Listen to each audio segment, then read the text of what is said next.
Caros amigos, boa noite para todos. É com muita honra, com muita alegria que eu venho ao estado de São Paulo, na cidade de Campinas. Tenho uma profunda admiração pelo movimento espírita do estado de São Paulo, pela dedicação, pela forma corajosa e ativa com que os trabalhadores desse estado conduzem o movimento espírita. Por isso quero agradecer a Cristina e, agradecendo ela, agradeço à USE e ao Movimento Federativo do Estado de São Paulo. Quero fazer aqui uma homenagem singela, mas de coração, a Terezinha de Oliveira. E me sinto até emocionado de estar na casa dela, no Centro Espírita Allan Kardec.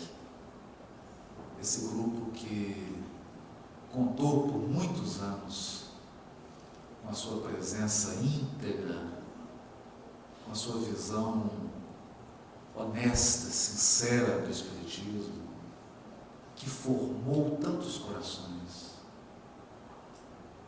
Pessoa que eu tive a honra de conhecer aqui em Campinas e dividir com ela uma exposição em Pedro Leopoldo. Tenho certeza que se ela não estiver presente é porque tem um compromisso mais importante. E estando ela presente, receba meu carinho, meu abraço de gratidão, de reverência a essa grande espírita brasileira que foi Terezinha de Oliveira. Nessa noite nós gostaríamos de convidar os corações que nos ouvem a uma reflexão sobre a vida íntima de cada um de nós. Uma reflexão guiada por uma obra gigantesca. Embora pequena no seu volume, essa obra é extensa no seu conteúdo. Falamos do livro Pensamento e Vida, psicografado por Francisco Cândido Xavier, ditado pelo Espírito Emmanuel. Mas o próprio benfeitor adverte, já no prefácio da obra, que trata-se de uma cartilha para os reencarnantes. Uma cartilha oral. Algo feito com carinho, com dedicação, mas com o objetivo de ser breve e ir direto ao ponto, abordando aqueles temas que são estratégicos para alguém que pretende tirar o máximo proveito da sua existência corporal, da sua experiência reencarnatória. No prefácio dessa obra, Emmanuel nos diz: nosso pensamento cria a vida que procuramos. Nosso pensamento cria a vida que procuramos através do reflexo de nós mesmos, até que nos identifiquemos um dia, no curso dos milênios, com a sabedoria infinita e com o infinito amor que constituem o pensamento e a vida de nosso Pai.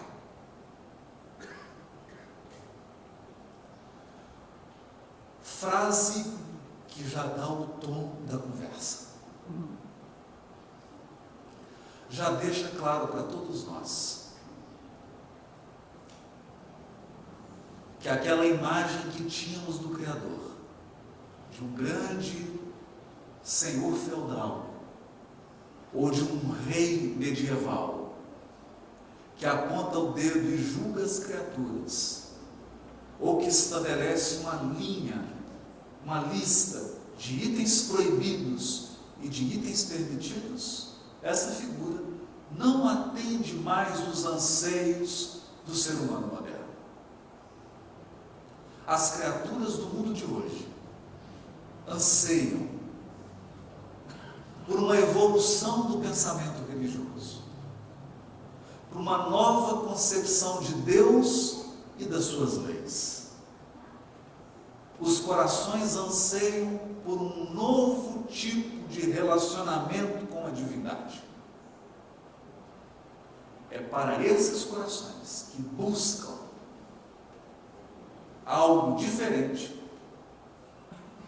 que foi escrita essa cartilha. Ela não estabelece uma lista moralista. Ela diz que o nosso pensamento cria a vida que vivemos. Mas a primeira advertência a ser feita é sobre a palavra pensamento na obra de Emmanuel. Muitos de nós acreditam que o pensamento é apenas uma elaboração do intelecto, um fruto da inteligência. Portanto, todas as questões relacionadas ao nosso sentimento, ao nosso estado emocional, às nossas relações afetivas estariam de fora. Mas não é assim. Já no capítulo 1 da obra, Emmanuel deixa bem claro que para os espíritos, pensamento é algo palpável. Pensamento é uma espécie de fluido, uma matéria mesma, que flui do espírito, como a água flui de uma cachoeira. E o pensamento é composto de todas as nossas ideias, de todos os nossos conceitos, de todas as nossas crenças, portanto, de tudo aquilo que está relacionado à nossa inteligência, ao nosso intelecto, mas também de todas as nossas emoções. Aliás, são os sentimentos e as emoções, sobretudo os sentimentos e emoções que nós sequer temos consciência deles, que dão cor e vida aos nossos pensamentos.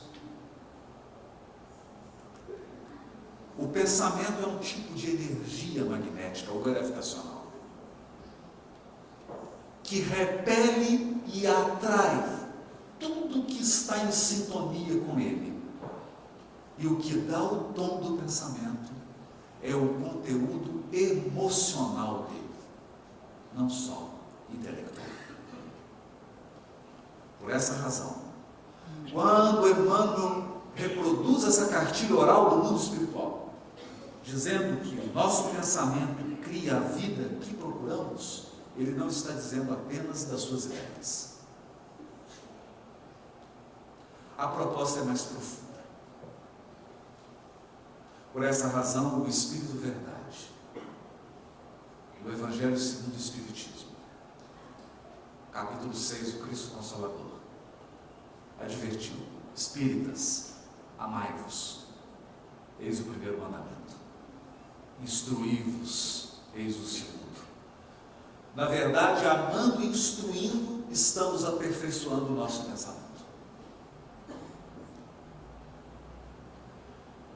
E são nas questões emocionais que estão os maiores desafios do desenvolvimento e do crescimento do espírito.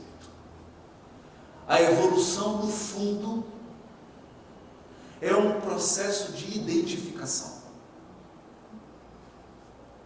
Identificação. Nós sempre escolhemos padrões. Padrões intelectuais e padrões emocionais. E esses padrões vão compor o nosso pensamento, que é um fluido vivo. E essa emanação do Espírito vai conformar o seu destino. Essa é talvez a questão mais reveladora dessa obra. E para que nós não fiquemos apenas num nível filosófico, gostaríamos de dar alguns exemplos. A doutrina espírita teve o grande mérito de alargar os nossos horizontes, ampliar a nossa visão. Porque é muito ruim uma visão estreita, Quanto mais estreita a nossa visão, mais frágil é o nosso caminhar. Mais frágil é a nossa decisão. A nossa vida passa a conter furos, dificuldades que não se sustentam dependendo do tipo de experiência vivida pelo Espírito. O que isso significa? Que evolução é um convite permanente ao aprimoramento. Portanto, veio o Espiritismo e nos disse: você é um espírito imortal. Isso é muito relevante. Muito relevante. Porque o mundo inteiro grita. Milhões e milhões e milhões de pessoas em todas as latitudes e em todas as longitudes do planeta são educadas para acreditarem que vão morrer. Nascem e vão morrer. E diariamente se despedem do mundo, das mais suntuosas metrópoles aos mais acanhados interiores, vilarejos, vilas, criaturas que chegam ao mundo espiritual desavisadas, como se fossem cegos tateando nas sombras, porque viveram acreditando que morreriam e, portanto, fizeram escolhas provisórias. Porque se você acredita que vai morrer, as suas escolhas são limitadas. A sua visão não é de longo alcance. Você vive de forma acanhada. Você vive com medo, inseguro, com um sentimento de fatalismo, tomado por uma tristeza inconveniente que insiste em apossar o seu coração, mesmo nos momentos mais felizes. Você vive temeroso. E esse temor não é tanto maldade. Já diria o Cristo ao apóstolo Levi: Levi, entenderás um dia que os homens são mais frágeis que perversos. Essa crença de que vão morrer fazem as criaturas fecharem em si mesmas e serem tomadas de um sentimento de conservação. Elas precisam acumular, precisam se fechar, não se abrem. Elas se encheiram como se fosse uma guerra, um medo. E no auge desse fenômeno do materialismo no mundo, nós temos hoje algumas síndromes, e uma delas, o medo do envelhecimento. Nunca na história da humanidade se temeu tanto o envelhecimento. As pessoas ficam apavoradas, não lidam bem com isso, porque acreditam que vão morrer. Então nós acreditamos que pelo simples fato do Espiritismo ter gritado ao mundo: ninguém morre, ele já prestou à humanidade o maior serviço que poderia ter prestado. Ele diz: você é imortal. Seu corpo morre.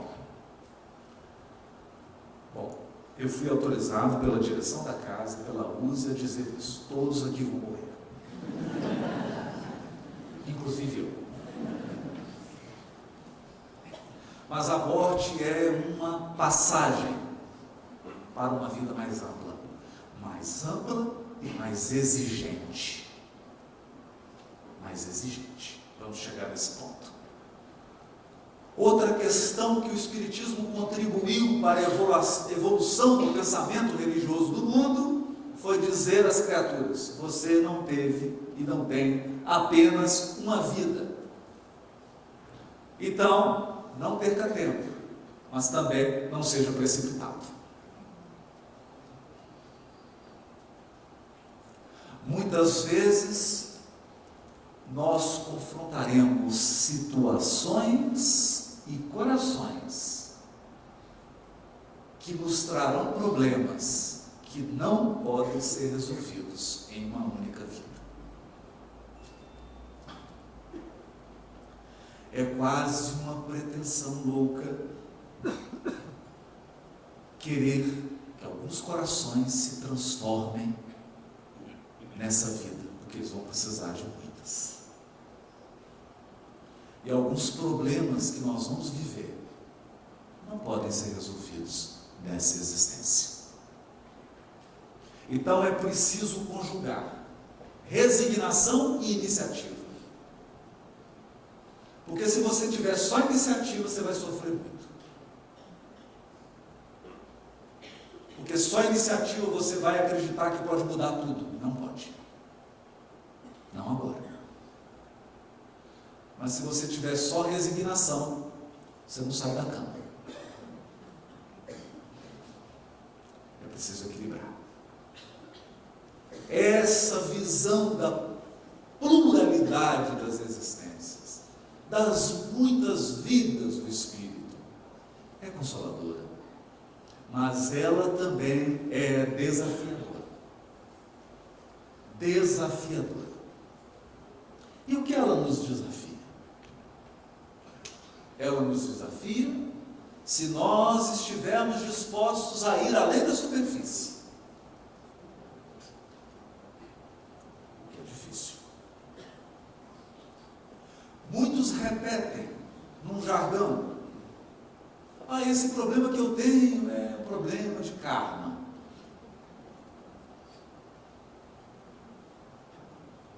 Na verdade, isso que eu vivi é uma expiação. Ou isso é uma provação.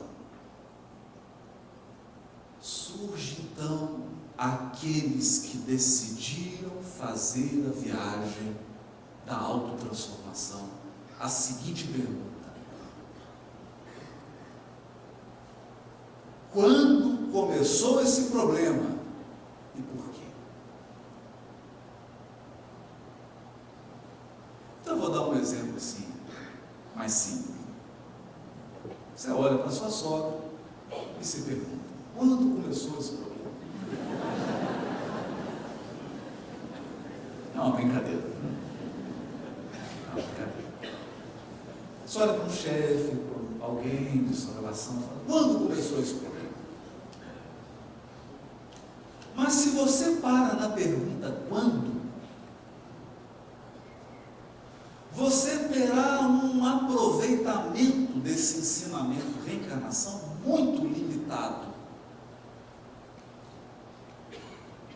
Porque você dirá assim: começou há 500 anos atrás. Já é a 10ª vez que ela é minha sogra e a gente está sempre brigando. Começou há 1000 anos atrás.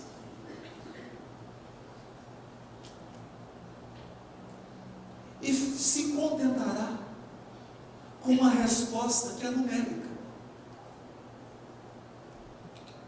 E talvez você faça uma lista dos problemas novos e dos problemas velhos. Esse problema meu, ele tem 2000 anos, esse aqui tem 500, esse aqui tem 200, esse aqui tem 50 anos, esse aqui tem 2000 anos. Mas é preciso fazer a pergunta fundamental: por que eu vivi e por que eu vivo esse problema? Por quê? Por quê? Se você teve a coragem de fazer essa pergunta, ouvirá então essa frase luminosa do benfeitor Emmanuel: o nosso pensamento cria a vida que procuramos. O que nós estamos dizendo? Nós estamos dizendo que dentro de você tem uma multidão de pessoas Em quantos lugares você já viveu? Quantas existências você já teve? Quantas línguas você já falou?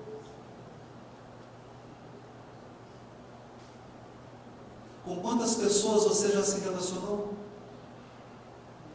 Quantas profissões você já exerceu?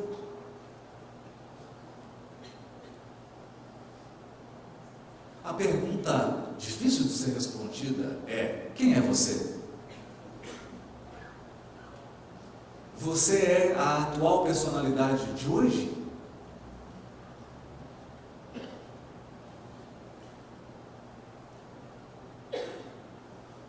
Ou a atual personalidade de hoje é uma etapa da sua jornada?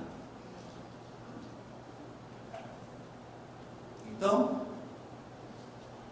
quando Jesus se encontra com o endemoniado de Gadareno, ele pergunta: quem é você?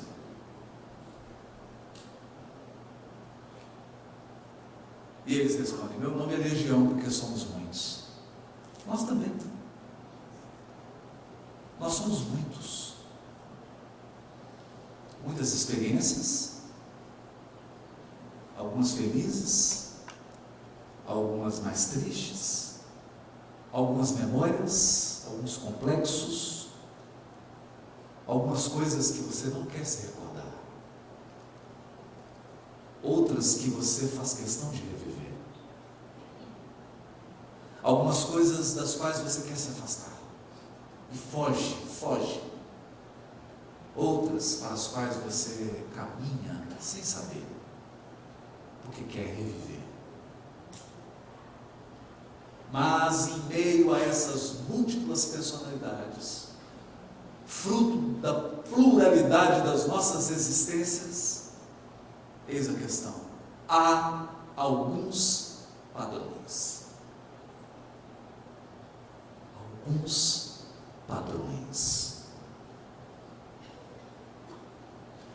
Alguns poucos padrões emocionais, afetivos, mentais, que têm determinado as suas escolhas,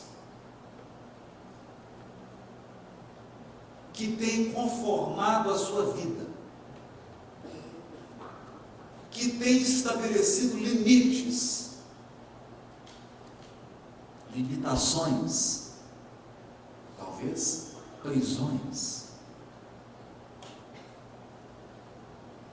Não foram impostas por ninguém. Não é karma, não é expiação, não é provação, é simplesmente o seu pensamento criando a vida que você procura. Procura inconsciente. Parte de você não quer, mas uma parte que você não reconhece quer. Uma parte consciente de você nega, mas uma parte inconsciente pede, clama, grita.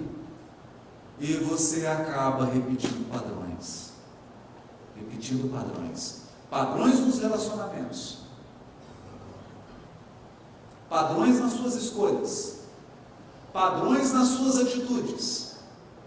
Padrões. Que acabam determinando o seu destino. Então, não basta resgatar. Para ilustrar, nada melhor que um caso de Humberto de Campos. Conta-nos Humberto de Campos que havia 2 fazendas. Para prestigiar o meu estado e o estado de São Paulo, eu vou dizer que elas estavam na divisa. Uma em Minas e outra em São Paulo. E elas eram cortadas por um rio. Nasce a criança na família dos fazendeiros de Minas. Então, logo o menino atinge seus 18 anos, chega na beira do rio, olha para a cerca e diz assim: essa cerca está errada, uai.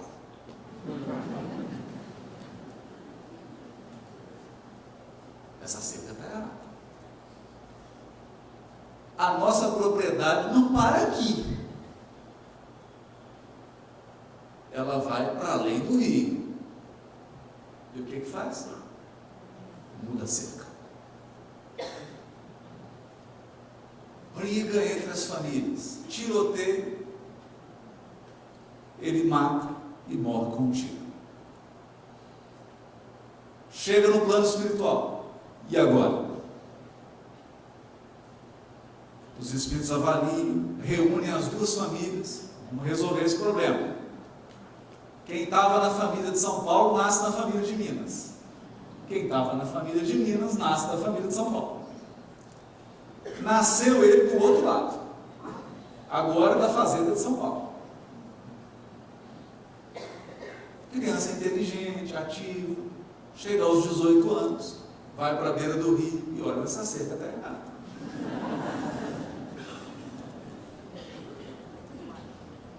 Essa cerca tem que ser empurrada para o outro lado do rio. Invadir a nossa propriedade. E os antigos falam, não mexe com isso, já deu briga, já deu morte. Seu bisavô morreu para ele mesmo. O que ele faz? Muda a cerca. Tiroteio, briga, mata, morre de novo. Chega no mundo espiritual. E agora? Bom, agora vocês já perderam 200 anos com isso. Vamos voltar tudo para o início. Esse é o caso mesmo do Bert Campos, não estou inventando não. Se o caso é verdadeiro, eu não sei. Mas ele é verossímil. Eu já vi coisa parecida. Volto para o mundo espiritual. E agora? 200 anos. Reencarnou, resgatou, mas resolveu? Não.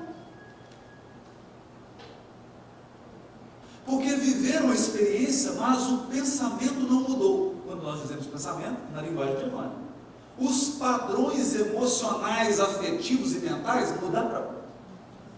Mudaram? Então, e agora como é que vai ser? Não, agora você vai nascer de novo na família mineira. Todo mundo que é de São Paulo nasce na família paulista. Vamos começar. E aí o anjo guardião falou assim, você vai me prometer uma coisa. Eu não quero ver você numa distância de 1,5 km dessa cerca, pelo amor de Deus. Esquece, escuta, pensa, eu tenho trauma de cerca. Repita comigo, eu tenho trauma de cerca, eu tenho trauma de cerca. Nasce a criança. Chega aos 18 anos. O que acontece? Voltam os padrões. Porque o nosso pensamento cria a vida que procuramos.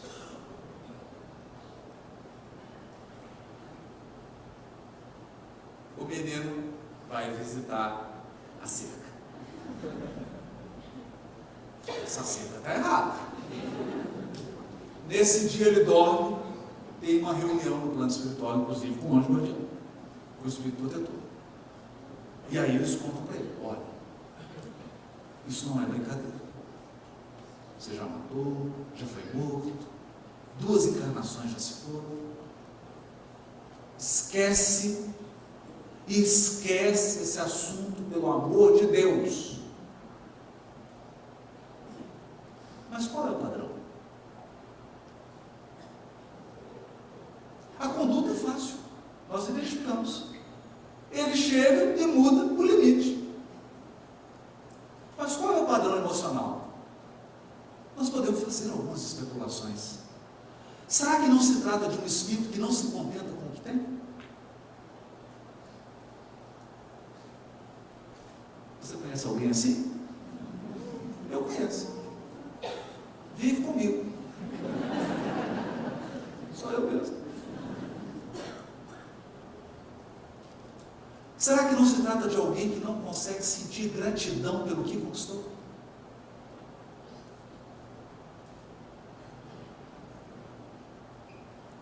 Porque a questão é que se você tem dificuldade de ser feliz com o que você já tem, não adianta muito aumentar. Você vai continuar infeliz.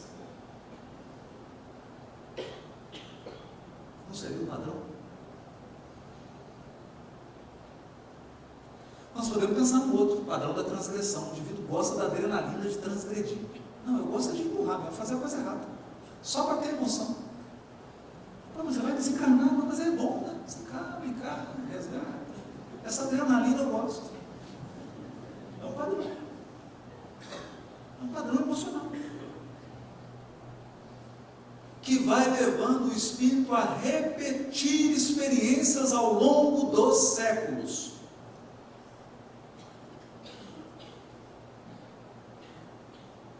Ao longo dos séculos. Bom, como se resolveu o caso? Não sabemos. O conto acaba no verbo que Deus não disse. Deixa o suspense, deixou em aberto.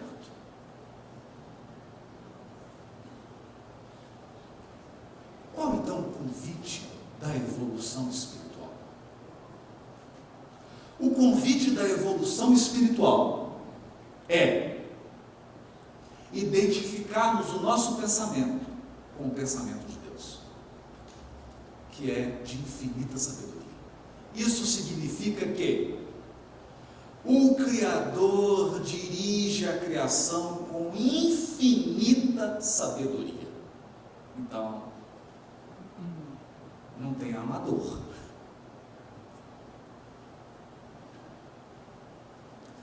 Não tem sorte. Não tem acaso. Deus dirige o cosmos e a nossa vida individual com infinita sabedoria. Infinita sabedoria. A pergunta é: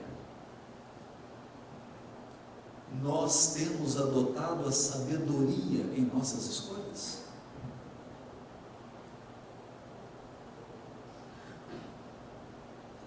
Porque o que Emmanuel vai destacar nessa cartilha é que a vida espiritual, na sua amplitude, é uma trama de escolhas e consequências. Escolhas e consequências. Não erro e punição, não. Escolhas e consequências. Toda escolha tem consequências. Toda consequência é resultado de escolhas.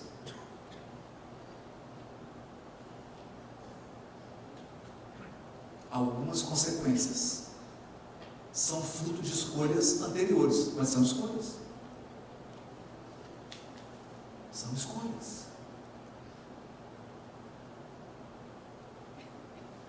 E quando o nosso pensamento se aproxima da sabedoria, a nossa vida reflete amor. Esse é o ponto. Porque não há escolha mais sábia que o amor. E não há sabedoria maior que a sabedoria do amor. Por essa razão, o pensamento do Criador é de infinita sabedoria. E a sua vida é um infinito amor. Quando pensamos dessa perspectiva, nós entendemos o que Emmanuel nos diz no primeiro parágrafo do primeiro capítulo do livro. A mente é o espelho da vida em toda parte.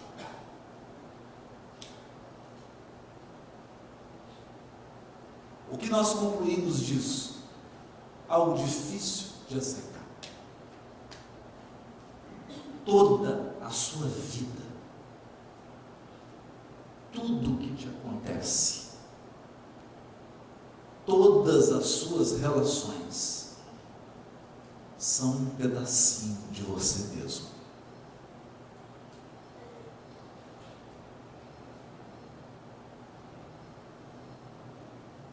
São reflexos de nós mesmos. Nós plasmamos a vida. Evidentemente, não se trata de um processo imediatista. Talvez hoje você esteja vivendo consequências de escolhas feitas há 1500 anos atrás. Talvez hoje você esteja enfrentando situações que foram criadas há 2000 anos atrás, há 500 anos atrás.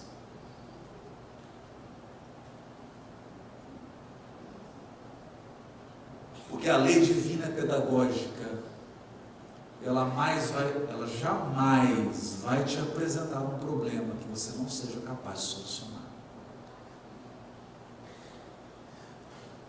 Muitas vezes, então, a lei divina aguarda o nosso amadurecimento espiritual, para que tenhamos condições de enfrentar as situações com êxito, com possibilidade de êxito.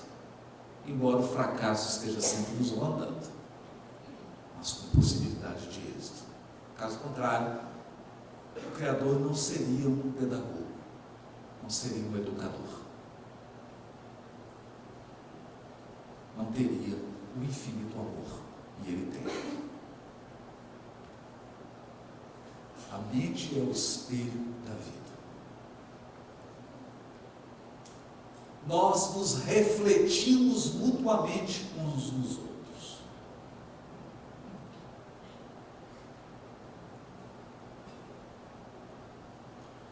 Eu preparava essa reflexão de hoje e fiquei pensando em algo que li, que nos dizia que cada coração que se relaciona conosco é como um terreno. Um terreno que possui as suas áreas cultivadas e as suas áreas não cultivadas. Então, quando você trava relações no grupo espírita, na rua, no trabalho, relações afetivas, na família, etc. As suas áreas cultivadas interagem com as áreas cultivadas do outro.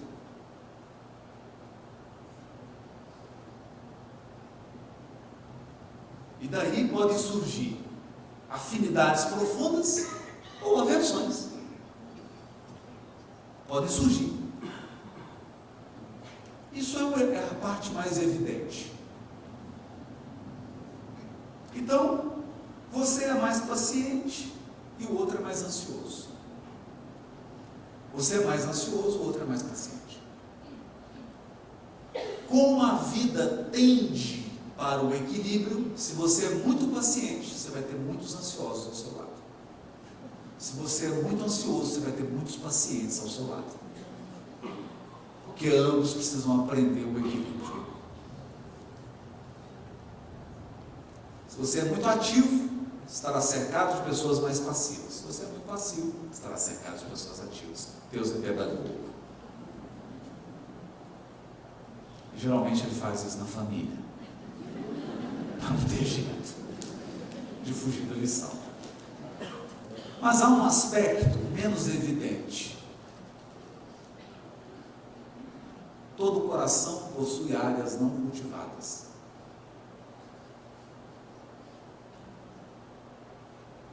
Não cultivadas. Significa que o coração humano é um terreno de possibilidades. E às vezes, o que você está colhendo de alguém não é propriamente o que essa pessoa tem, é o que você plantou.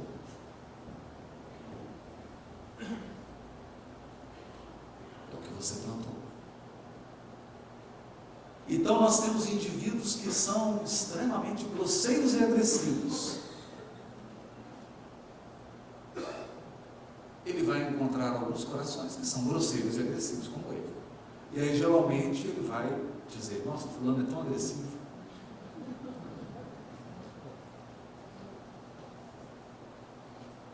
Mas encontrará corações que receberão essa semente e que depois de um tempo de convivência com eles, com essa pessoa, se tornarão agressivos. Porque você plantou. Esse é o seu cultivo. Isso é o que você está semeando e está colhendo. Não é propriamente da pessoa. Talvez ela nem desenvolvesse esse comportamento, não fosse a sua influência.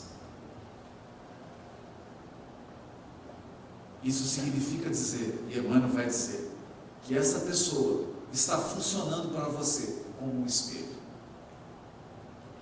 Ela está te refletindo. Ela apenas está mostrando a você quem você é no momento.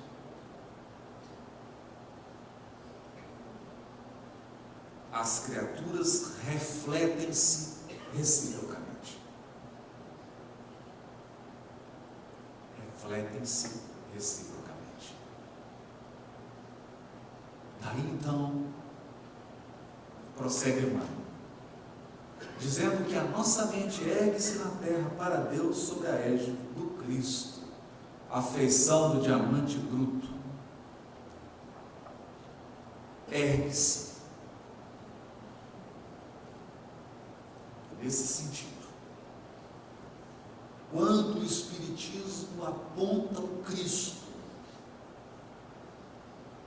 como um modelo,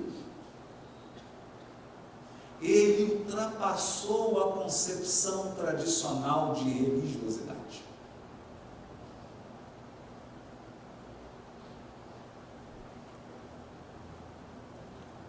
Não se trata de criticar, mas de apontar as limitações.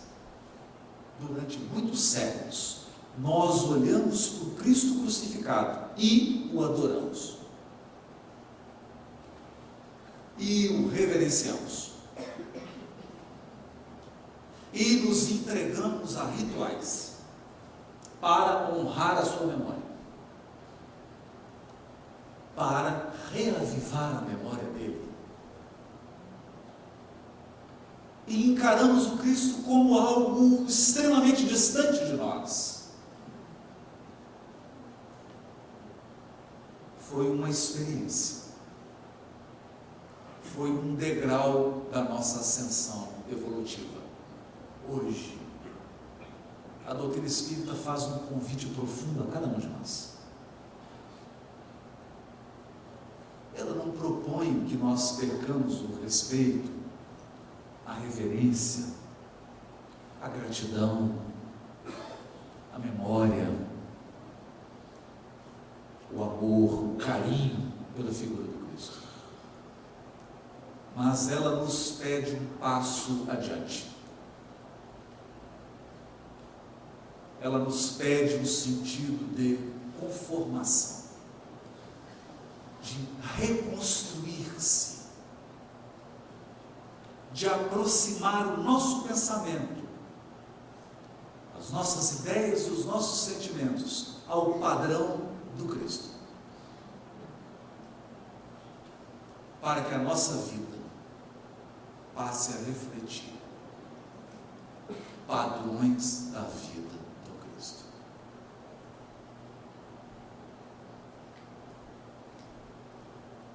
É desnecessário dizer: nós, espíritos imortais, não fomos criados para o ódio. O ódio nos faz mal.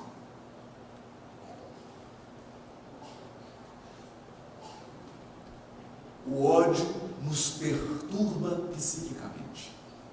Ninguém que odeia consegue permanecer saudável, psicologicamente, emocionalmente e fisicamente. O ódio vai provocar distúrbios emocionais, distúrbios psíquicos, depressão, às vezes até suicídio. E seguramente distúrbios físicos, gastrite, problemas nervosos, câncer. Nós não fomos criados para a mágoa e para o ressentimento. A mágoa e o ressentimento é um veneno que nos corrói aos poucos. Todos sabemos disso. A primeira corrosão que a mágoa provoca no seu coração é que ela tira a sua esperança no futuro. Porque você se apega à memória do passado e não consegue mais enxergar as possibilidades do porvir. Você se torna escravo das suas memórias. E você passa a ler o mundo pela experiência negativa que você viveu. A mágoa te escraviza. Nós não fomos feitos para ela. Nós não fomos feitos para a inatividade. Nós somos criados para o trabalho, para a criatividade, para a bondade, para a ação construtiva.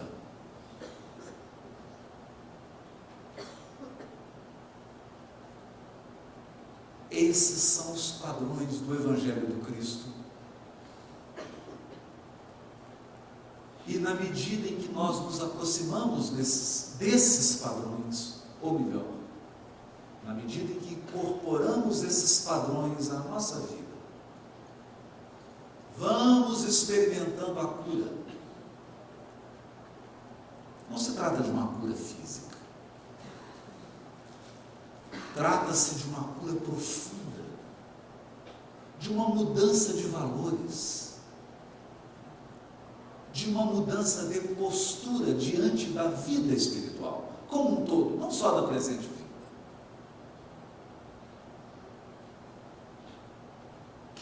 É disso que fala o Espiritismo quando toca no nome de Jesus.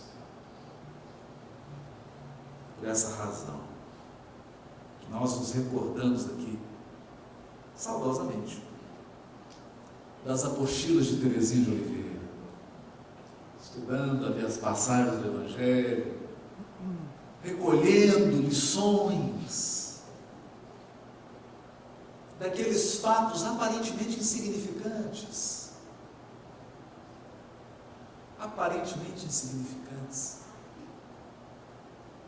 Extraía o conteúdo espiritual para que aquilo se transformasse em experiência prática, num auxílio na tomada de decisões, mas sobretudo em uma ferramenta poderosa de mudança de padrões. Mudança de padrões. Na qualidade de espíritos imortais, compareceremos sempre a um único tribunal, que é o da consciência. A questão é que a vida espiritual possui uma peculiaridade. Quando você perde um invólucro carnal, é difícil se esconder.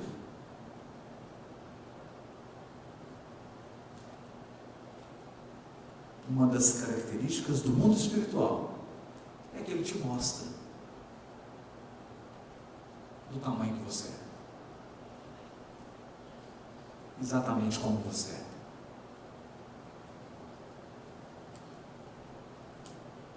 Ele mostra com mais precisão os seus padrões. É por isso que nós vamos encontrar um médico famoso na terra na qualidade de um necessitado no moral, André Luiz.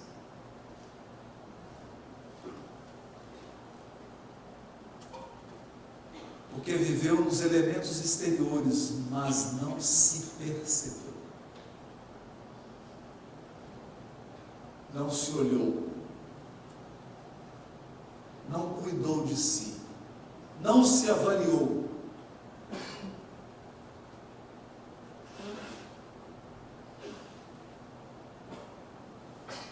O certo é que a obra termina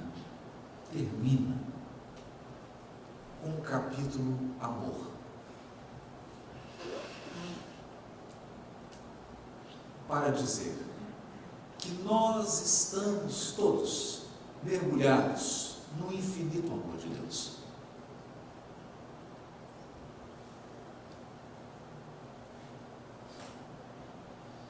E para o amor infinito de Deus, não há uma condenação a você.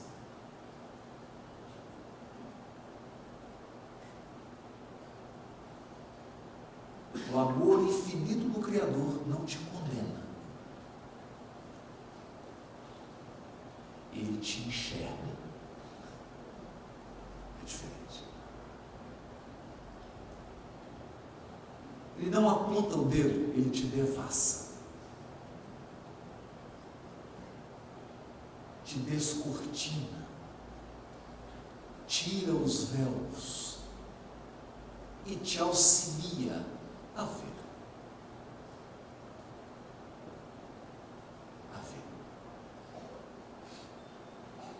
É por isso que umas passagens mais lindas do Evangelho é daquele cego que com muita dificuldade consegue chegar ao Cristo.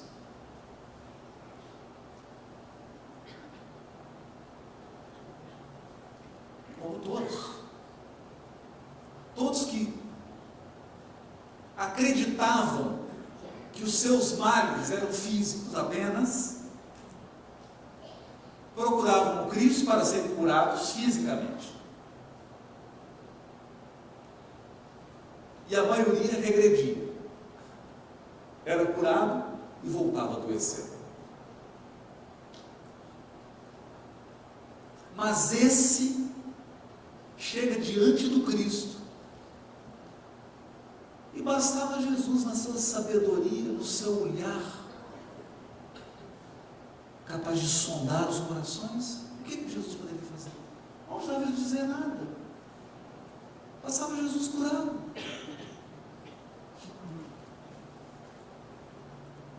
Mas Jesus faz a pergunta decisiva: o que queres que eu faça?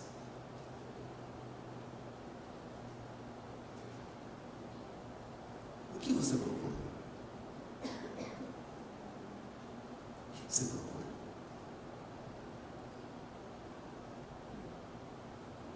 E esse homem dá uma resposta que vai além da sua limitação física. Ele diz assim: Senhor, que eu veja, que eu enxergue. Você não será mais a mesma pessoa depois que enxergar. Se você enxergar, se você perceber, se você visualizar quais são os seus padrões, quais são as linhas que estão definindo o seu destino espiritual, quais são os elementos que estão embasando as suas decisões e escolhas mais profundas, se você enxergar, você não será mais o mesmo.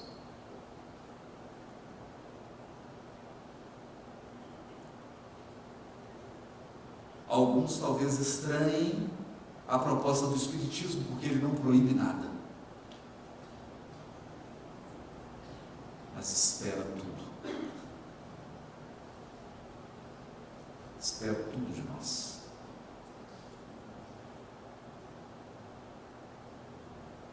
Ele não fará aquilo que só você pode fazer. Ele não vai alterar seus padrões. Ele apenas, se é que eu posso chamar isso de apenas, auxiliará para que você veja, enxergue,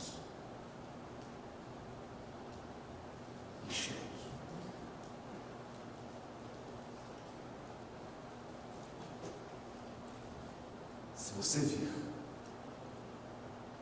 se você olhar, fará o que fez Bartimeu, seguirá. Seguirá. Não é fácil seguir. Não é fácil. Há alguns elementos difíceis em seguir o Cristo. E ele disse para Simão: crê em mim, te levarei aonde não queiras ir.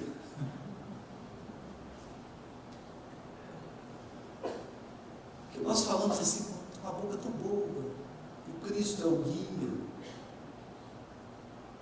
mas não é turístico.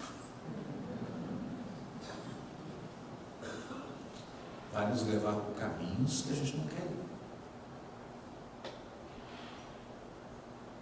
Porque são caminhos essenciais e indispensáveis, não necessariamente agradáveis. Seguir, então, pede primeiro enxergar, admitir, convencer-se, para então conformar-se, no sentido construtivo e criativo. No sentido construtivo e criativo. É por isso que nós adoramos e gostaríamos de encerrar citando essa lição linda de Teresa de Ávila. Teresa de Ávila caminhava nos arredores da região em que ela vivia e sobreveio uma tempestade enorme. Teresa de Ávila foi aquela missionária cristã que trouxe uma proposta tão profunda e que toca na reflexão que estamos fazendo essa noite. Ela escreveu uma obra chamada O Castelo Interior. E ela dizia que a nossa intimidade é um grande castelo.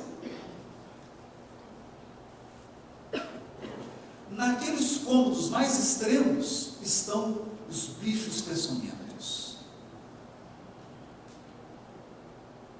A poeira, a sujeira, o mau cheiro, o medo.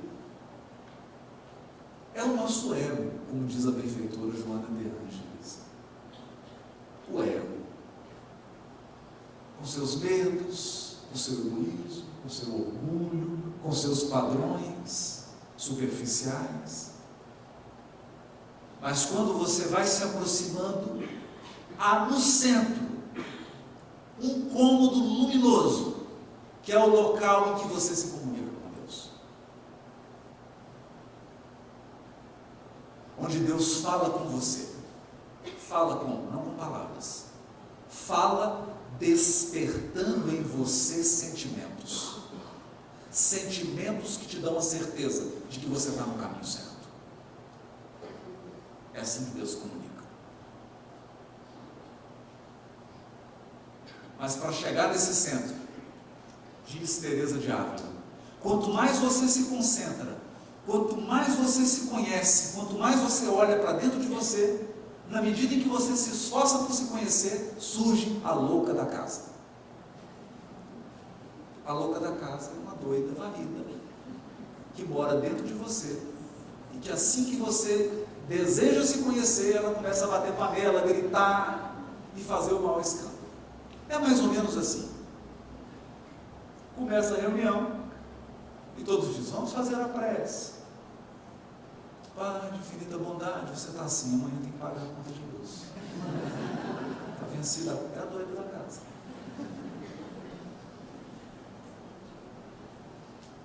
Não deixa você fazer a viagem interior. Essa mística da Espanha, que fez essa profunda viagem para dentro dela mesma, não construiu quase nada fora, mas fez uma profunda caminhada para dentro, caminhava dessa vez fora, nas margens de um rio. Veio uma grande tempestade. Ela escorregou, caiu dentro do rio, estava se afogando. E ela então deu aquele grito com o seu pensamento: Jesus, por favor, me acode. Ela então sentiu que mãos tocavam nas dela e a tiravam da água. Uma mão forte pegou a dela e tirou ela para fora do rio. Quando ela recobrou, ela olhou, era o Cristo. Jesus. Ele olhou para ela e disse assim: está vendo, Teresa, como eu trato os meus amigos? E ela disse: sim, é por isso que o senhor tem tão poucos.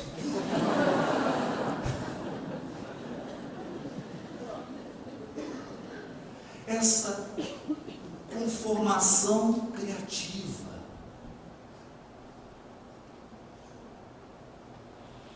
esse seguir o Cristo com autonomia, com inteligência, com bondade, com grandeza, com largueza, a ponto de encontrá-lo e dizer: mestre, está difícil, dá para fazer uma rota mais leve, só pegando montanha.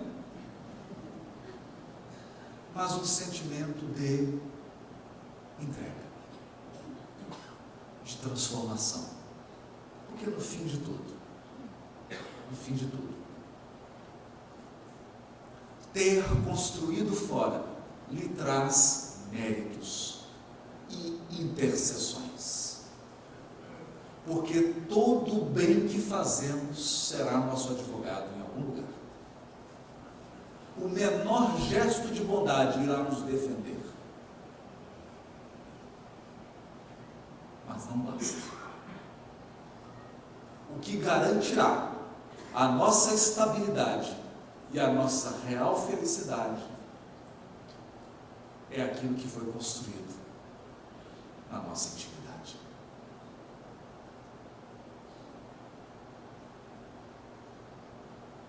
Por isso Cristo repete várias vezes, e ficou gravado no capítulo 6 do Sermão do Monte, Evangelho de Mateus: quando orares, não faça como os fariseus, que oram nas praças, para serem vistos pelos homens.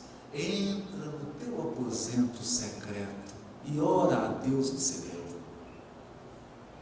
Ele que vem em segredo te recompensará, te retribuirá, vai se relacionar com você. A vida íntima, a vida interior, que jamais pode ser negligenciada, não é por outra razão que antes de Jesus iniciar, sempre antes de iniciar o atendimento ao público, antes da multidão o procurar, nós lemos no Evangelho: e Jesus se retirou a um lugar ermo e orava. E aí a multidão ia até ele. Mas quando a multidão chegava, ele já havia feito o processo de interiorização, de conexão. O nosso pensamento cria a vida que procuramos. Meu desejo é que, mirando e seguindo Cristo, à luz da doutrina espírita, você possa alterar os padrões, redirecionar suas buscas e encontrar uma vida de felicidade, de harmonia e de amor. Paz para todos. Muito obrigado. Uma boa noite.